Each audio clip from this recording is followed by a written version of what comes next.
سورۃ البقرہ قرآن مجید کی ترتیب کے اعتبار سے دوسری اور سب سے طویل سورت ہے۔ اس سورت میں کل 286 آیات ہیں۔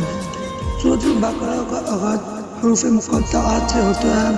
حروف مقطعات قرآن مجید کی سورتوں کے شروع میں آنے والے وہ حروف ہیں جن کے معنی اللہ تعالیٰ اور حضرت محمد رسول اللہ خاتم النبیین صلی اللہ علیہ وسلم کے سوا کوئی نہیں جانتا۔ سورۃ البقرہ کی آیات نمبر 67 تا 73 میں اس گائے کا واقعہ مذکور ہے جسے ذبح کرنے کا حکم بنی اسرائیل کو دیا گیا تھا۔ اس لیے اس سورت کا نام سورۃ البقرہ ہے، کیونکہ بقرہ عربی زبان میں گائے کو کہتے ہیں۔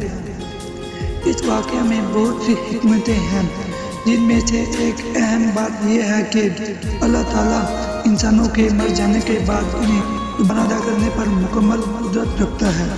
نبی کریم خاتم النبیین صلی اللہ علیہ وسلم جب ہجرت فرما کر مدینہ منورہ تشریف فرما ہوئے تو یہ سورت نازل ہوئی۔ مدینہ منورہ میں جن لوگوں کو اسلام کی دعوت پیش کی جا رہی تھی وہ مکہ مکرمہ کے رہنے والوں سے مختلف تھے۔ یہاں اسلام کی دعوت جس مرحلے میں داخل ہو رہی تھی اس کی ضرورت اور تقاضے بھی بالکل نئے تھے۔ اس لیے اس سورت کے موضوعات اور مضامین کا مکی دور کی صورتوں سے فرق بہت نمایاں ہے۔ سورۃ البقرہ بہت فضیلت والی سورت ہے۔ صحابہ اکرام رضی اللہ تعالیٰ عنہم کے زمانے میں جو شخص سورۃ البقرہ اور سورۃ آل عمران کا عالم ہوتا تھا اسے بہت عظیم اور لائق تقریم شمار کیا جاتا تھا۔ حضرت محمد رسول اللہ خاتم النبیین صلی اللہ علیہ وسلم نے فرمایا، اپنے گھروں کو قبرستان نہ بناؤ، یعنی ذکر و تلاوت سے گھروں کو خالی نہ رکھو۔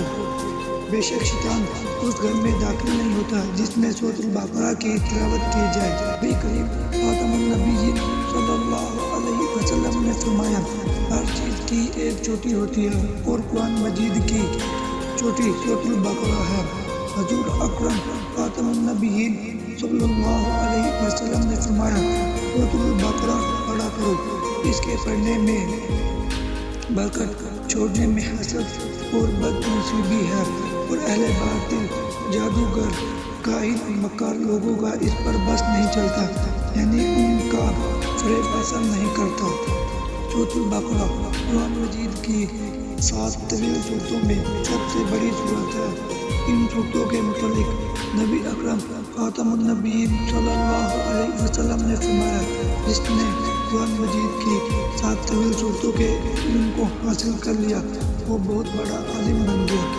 سورۃ البقرہ کی آخری 2 آیات کے بارے میں حضور اقدس صلی اللہ علیہ وسلم نے فرمایا، جو شخص بھی سورۃ البقرہ کی آخری 2 آیات رات میں سونے سے پہلے پڑھے گا اس کے لیے کافی ہو جائیں گی۔ سورۃ البقرہ کے مضامین کی گہرائی اور وسعت کا اندازہ اس بات سے لگایا جا سکتا ہے کہ حضرت عمر بن خطاب رضی اللہ تعالیٰ عنہ جیسے قلیل القدر صحابہ کو اس سورت کو مکمل طور پر سیکھنے میں 12 سال لگے، جبکہ ان کے صاحبزادہ حضرت عبداللہ بن عمر رضی اللہ تعالیٰ عنہ نے اس سورت کو 5 سال میں اس کے تمام مضامین کے ساتھ سیکھا۔